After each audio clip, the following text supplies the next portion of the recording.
Bonjour, je m'appelle Fadi Daoura. Aujourd'hui, on va commencer par un nouveau chapitre, le chapitre 3 qui est la loi de composition interne et externe.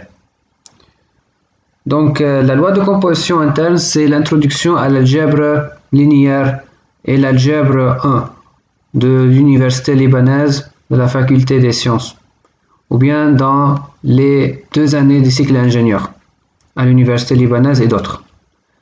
Donc aujourd'hui dans ce chapitre, je vais vous expliquer la loi de composition interne, les définitions, les théorèmes et quel est l'intérêt de la loi de composition interne, pourquoi on utilise une loi de composition interne et l'introduction à l'espace vectoriel. Tout d'abord, la loi de composition interne. Soit E est un ensemble. Ok, soit E est un ensemble.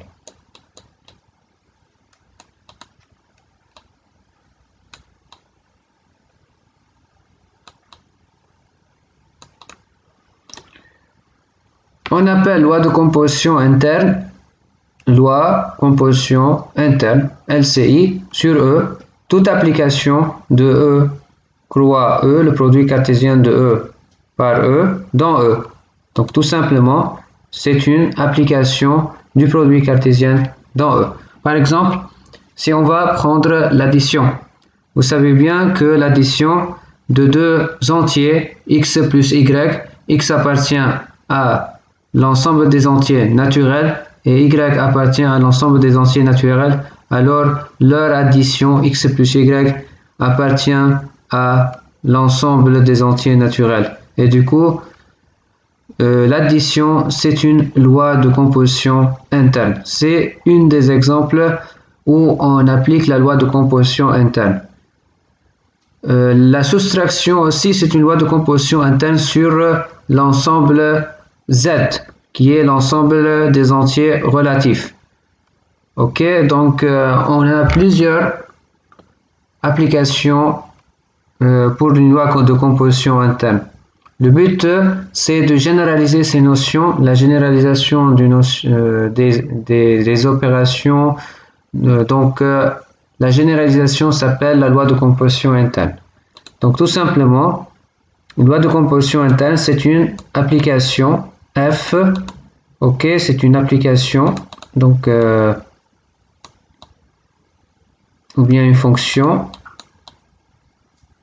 Donc pour comprendre que veut dire une application, merci de regarder le chapitre 2, les deux vidéos concernant, les deux épisodes concernant la définition d'une application et ses propriétés.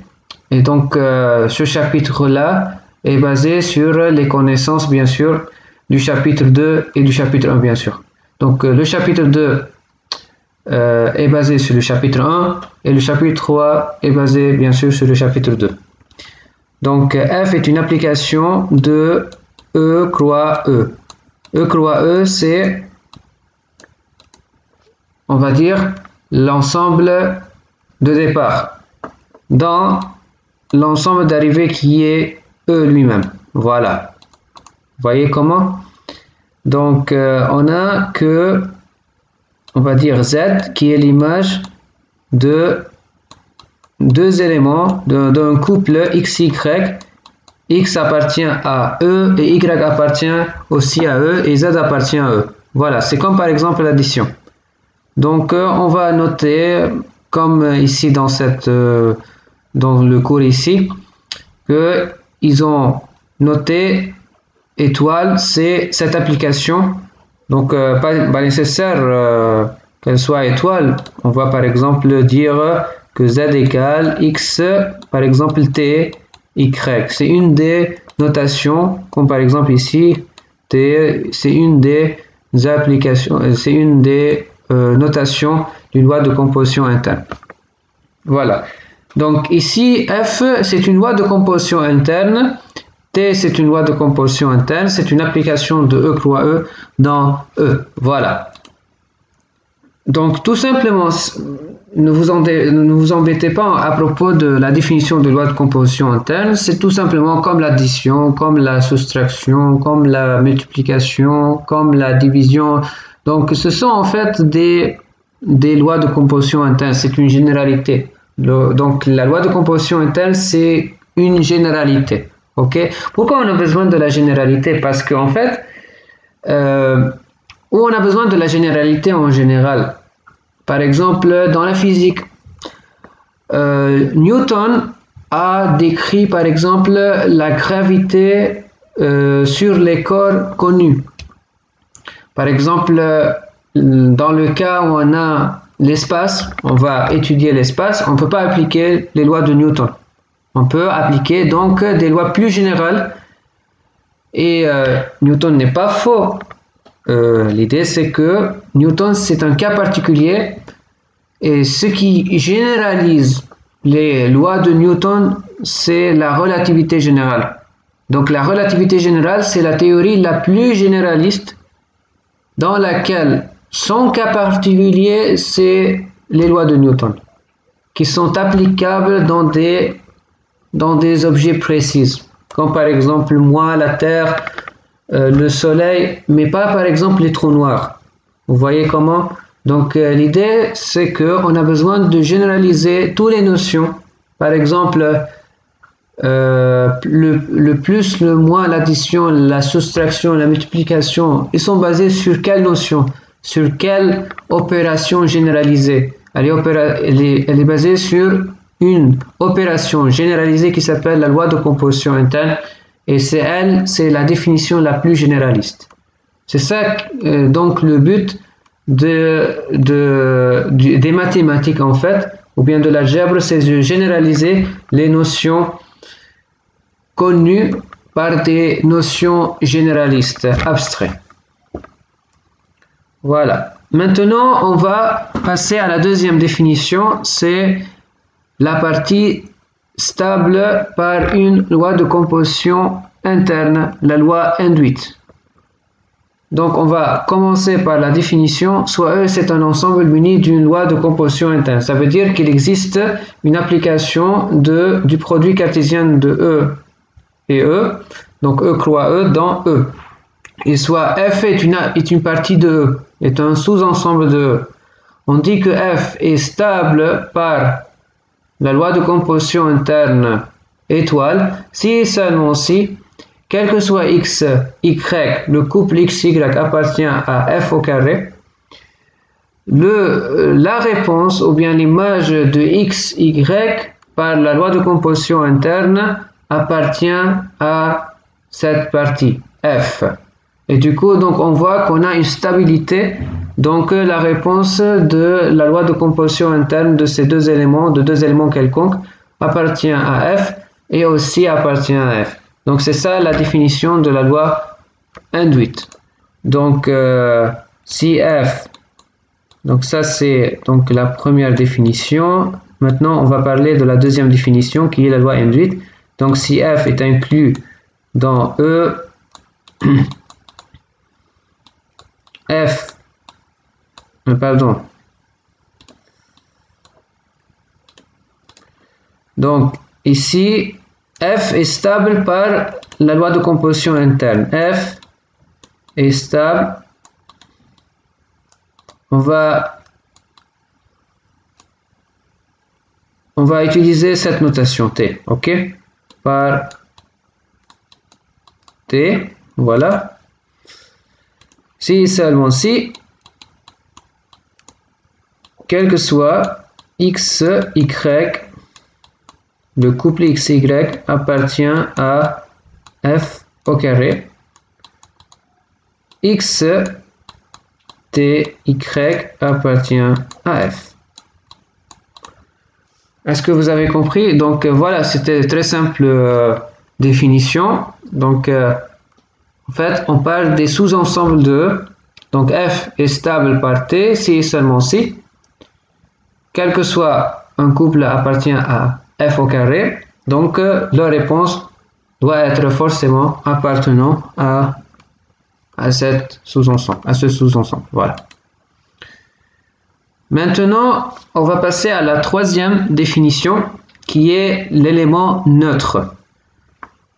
Nouveau tableau.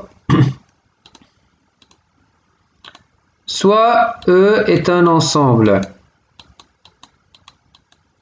muni d'une loi de composition interne étoile.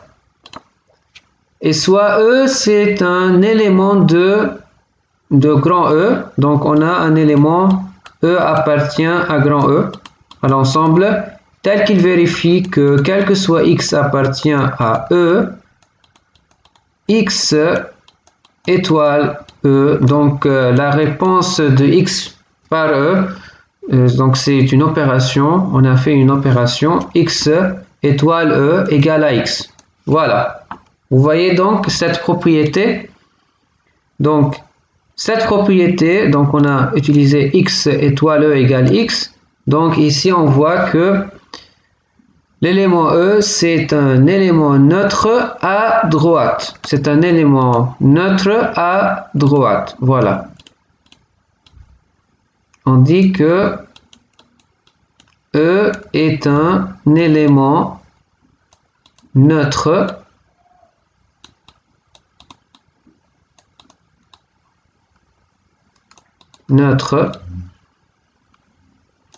à droite pour la loi de composition interne. Ok, pour la loi de composition interne étoile. Par contre, si on a la propriété que quel que soit X appartient à E, si E étoile X égale à X, c'est équivalent à dire que E est un élément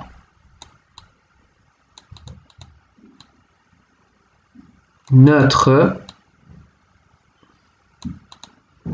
à gauche pour la loi de composition interne. Et si quel que soit X appartient à E, X étoile E égale E étoile X égale X, alors on dit forcément que E est un élément neutre à droite et un élément neutre à gauche pour cette loi de composition interne. Donc, pour résumer, X est un élément neutre.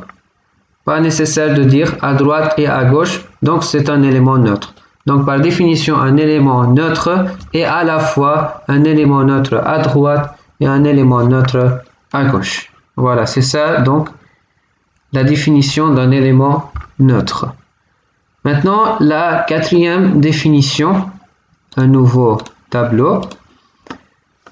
Symétrique à gauche, symétrique à droite et symétrique. La même chose, on a, comme par exemple, la troisième définition, on a dit l'existence d'un élément neutre à droite et l'élément neutre à gauche, et l'élément neutre qui est à la fois élément neutre à droite et élément neutre à gauche. Ici, dans cette définition, c'est la même chose, on a symétrique à gauche, symétrique à droite et symétrique qui est symétrique à la fois à gauche et à droite.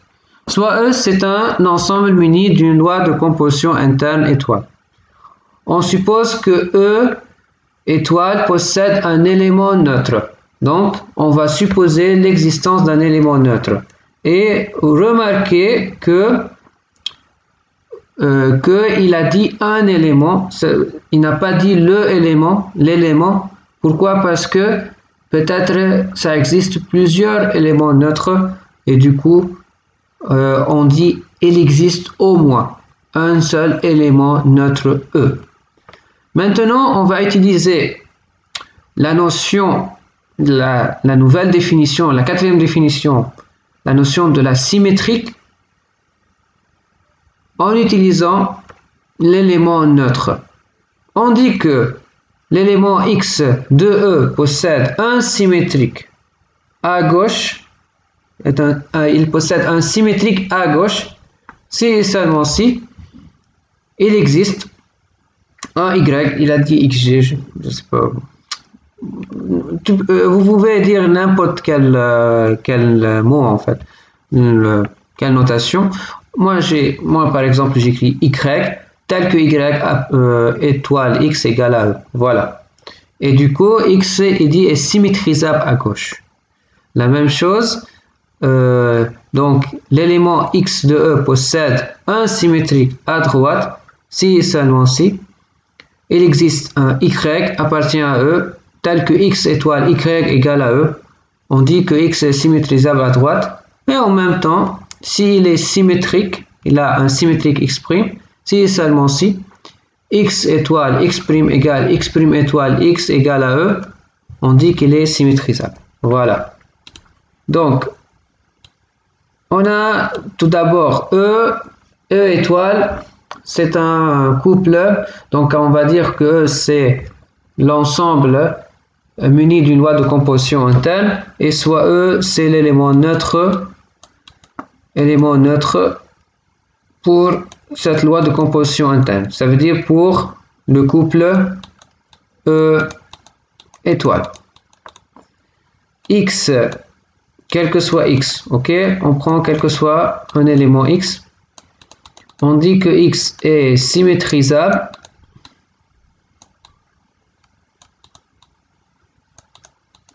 en général. Je veux pas en fait perdre le temps entre dire symétrique à droite, symétrique à gauche, ça sert à rien parfois. Bon, pour l'idée, le plus important c'est de comprendre qu'il y a un élément neutre et il y a donc une notion de la symétrie. Voilà. Mais bien sûr, les cours de maths entrent beaucoup dans les détails et les cours de maths sont des cours très précis. C'est pour cela, moi je vois que les cours de maths ce sont des cours très détaillés, jusqu'à ce que par exemple, regardez, on a symétrique à droite, symétrique à gauche, ça en fait c'est très précis. Mais en fait, pour faciliter, pour rendre la chose simple et ne pas beaucoup perdre le temps dans beaucoup de détails, le plus important c'est de comprendre qu'il y a un élément neutre. Vous voyez par exemple, le cours, il n'a pas à parler après ça d'un élément neutre à droite et d'un élément neutre à gauche. Non, il n'a pas parlé de ça. Il a parlé directement, il a un élément neutre. Vous voyez comment donc on a la troisième définition. Et là même, lorsqu'on finit la définition de symétrique, l'idée c'est qu'on ne va pas utiliser symétrique à droite et symétrique à gauche, on va utiliser symétrique tout directement. Et du coup, on voit ici que X est symétrisable directement si et seulement si il existe au moins un élément Y appartient à E, tel que X étoile Y égale Y étoile X égale à E. Maintenant, peut-être vous pouvez poser une question très intéressante dans cette définition. Si par exemple, E n'est pas unique, ça veut dire que ici, le couple E étoile a un ensemble, il a plusieurs éléments neutres. Qu'est-ce qu'il se passe ici? Alors à ce moment-là, qu'est-ce qu'on va dire? On va dire il existe E, au moins E appartient à grand E, qui est E, c'est un élément neutre. Donc on va écrire ici la définition, la propriété de l'élément neutre. Après ça, on dit et il existe Y appartient à E tel que X étoile Y égale Y étoile X égale E. Donc voilà. Donc c'est ça la définition d'un élément symétrisable si on veut poser une question très précise. Si par exemple le couple E étoile a plusieurs éléments neutres et du coup quel élément neutre on va regarder, on va choisir. Donc au moins on va vérifier, ça veut dire au moins il y en a un élément neutre qui vérifie cette propriété. Voilà. Ensuite, la distributivité. La distributivité, c'est une propriété très importante. Vous voyez, donc ici aussi on a des distributifs à gauche et distributifs à droite. Ok? Donc, comme je vous ai expliqué, chaque définition, les cours de maths expliquent bien les définitions avec précision, mais après ça, on a besoin seulement de comprendre le résumé à la fin pour l'utiliser dans d'autres définitions. Voilà. Pour moi, je ne critique pas les théorèmes, je ne critique pas les cours de maths, mais moi, en fait, j'utilise le résumé des cours de maths pour résoudre des problèmes. Voilà. Maintenant, la distributivité. Que veut dire la distributivité? Par exemple, je vous donne un petit exemple comment on utilise la distributivité. Si par exemple on a la multiplication et l'addition, alors à ce moment-là, on voit qu'on peut distribuer, et ça, ce qu'on appelle le développement, n'est-ce pas? Ça, c'est la factorisation et ça, c'est le développement. Et vous voyez qu'on a une distribution, on a la propriété de la distributivité, et ça, c'est la même chose, mais d'une façon générale.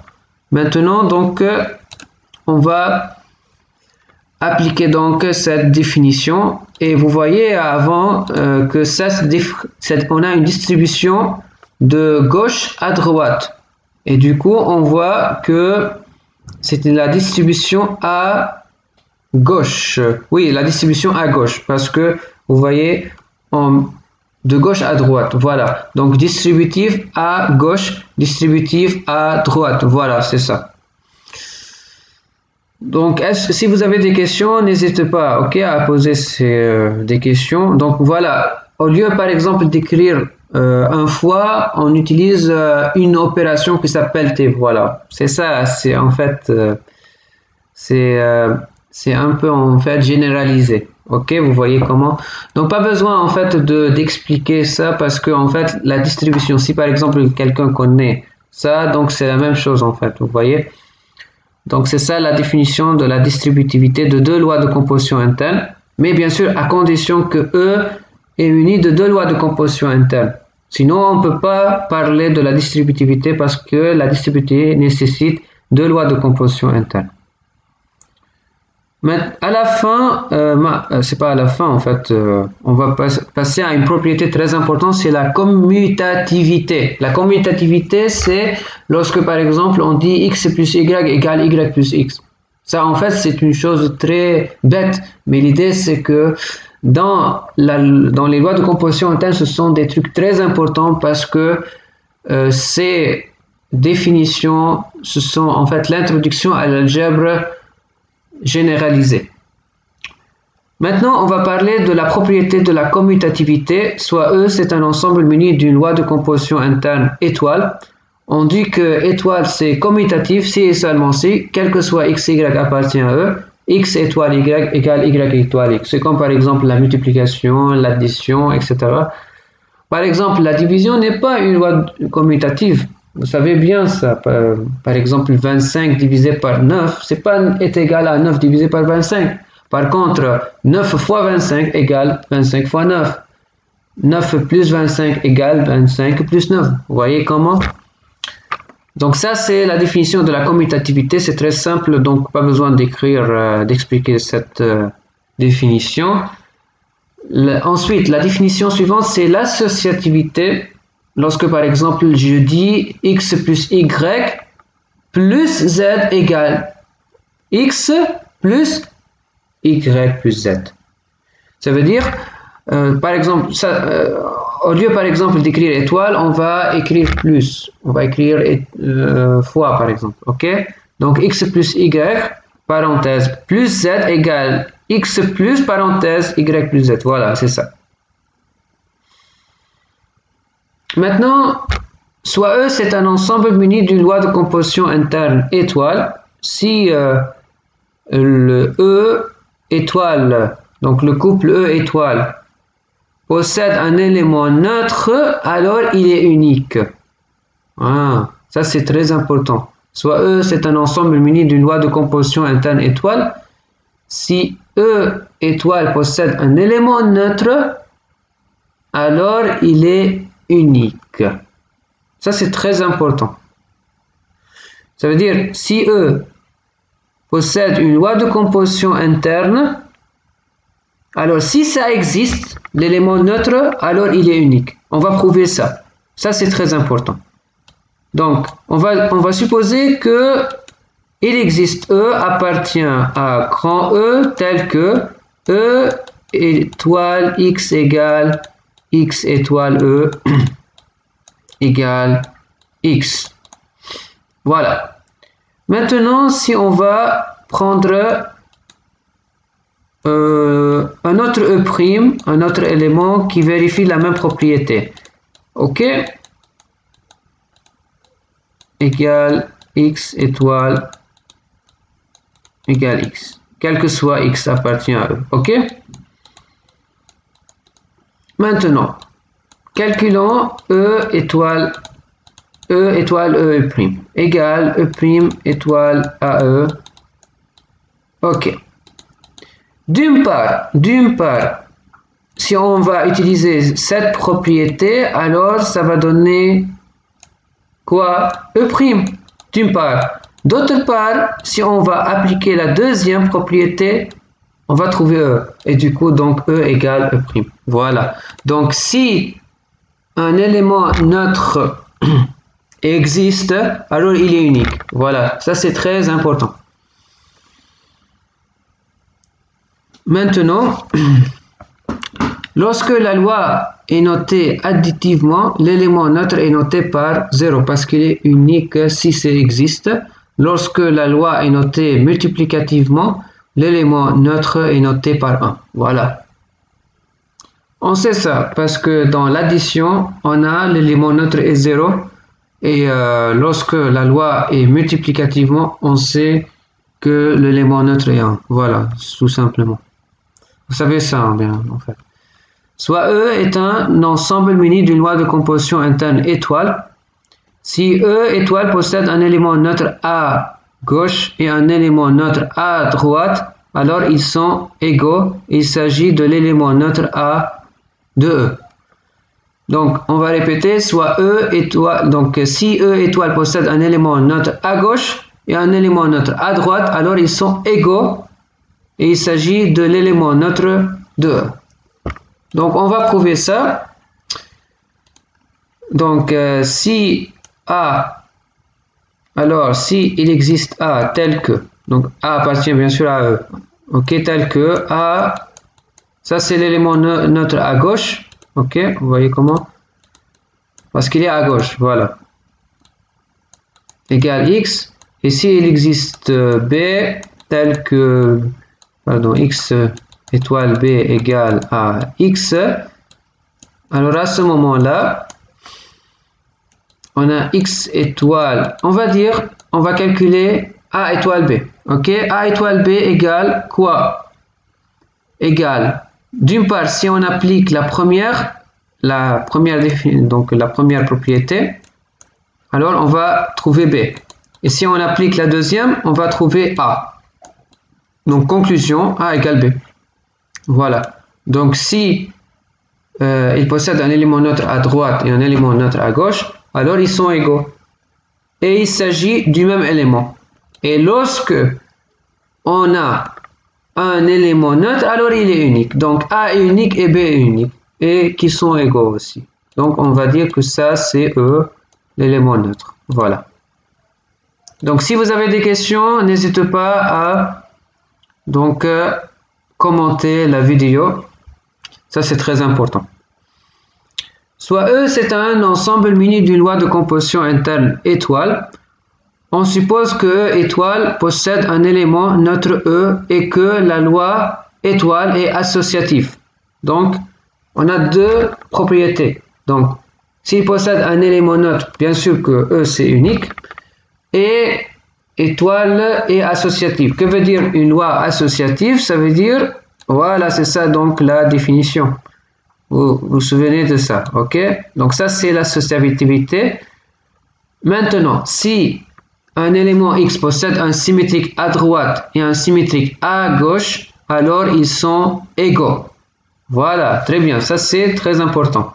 Et si un élément X est symétrisable, alors il admet un unique symétrique. Maintenant, on va prouver ces deux propriétés. Alors, c'est parti. Maintenant, il faut bien lire la consigne. regardez. Si X possède un symétrique à gauche, ok. Donc, s'il a un symétrique à gauche, ok, égal à E. Et s'il a un symétrique à droite, alors il faut prouver que Y égale à Z. Voilà. On va essayer. Si X, on va donc calculer. On va essayer de faire ça. Oh non, attendez. C'est pas ça. Non, c'est pas comme ça. Je voudrais. On va essayer comme ça. Ok. À quoi égale puisque donc il faut utiliser la propriété de l'associativité. Ok. Comme ça. Ok. Ok. Maintenant, d'une part, qu'est-ce qu'on a? D'une part, on a X étoile Y égale à E. Donc, ici, on a Z. D'une part, d'autre part, on a Z étoile X égale à E, étoile Y. Donc, ici, c'est Y. Donc, voilà. Donc, on a prouvé la première propriété. La deuxième propriété, si X est symétrisable, alors il est unique. Que veut dire symétrisable? Donc, il a un symétrique à droite et un symétrique à gauche. Alors, il est unique. On va prouver ça aussi. Mais bien sûr, à condition qu'il a un élément neutre. On ne peut pas parler de symétrique si on n'a pas un élément neutre.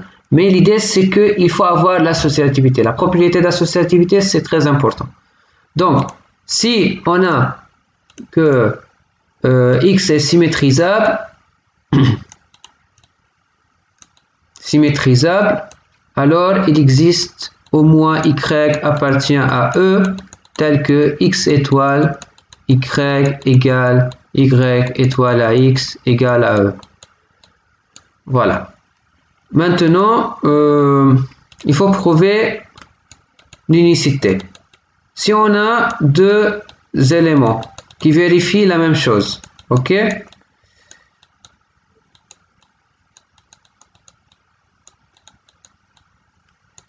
Voilà. Regardez. Si on a deux éléments qui vérifient, si on a deux symétriques, ok? Regardez.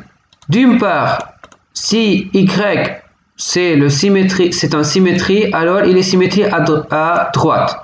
Et si Z il est symétrique, alors il est symétrique à gauche. Donc on va appliquer la propriété précédente. On trouve que Y égale Z. Voilà, tout simplement. Sans penser beaucoup et sans raisonner, on a utilisé la propriété avant pour démontrer que Y égale Z. Et du coup, d'où l'unicité. Donc si X est symétrisable, alors c'est sûr qu'elle est unique. Le symétrie. Voilà. Si donc la loi est notée additivement, alors on l'appelle l'opposé. Le symétrique s'appelle l'opposé. Par contre, lorsqu'on a la loi est multiplicativement, le symétrique c'est appelé l'inverse. Maintenant, la loi de composition externe. La loi de composition externe, c'est comme la loi de composition interne, mais il y a une petite différence. C'est qu'on a deux ensembles ici. Dans la loi de composition externe, on a deux ensembles. E et X sont deux ensembles. On appelle la loi de composition externe LCE sur E, toute application X croit E dans E, telle que on a donc cette propriété. Voilà. On va utiliser la loi de composition externe dans l'espace vectoriel. Ok, donc c'est ça l'intérêt.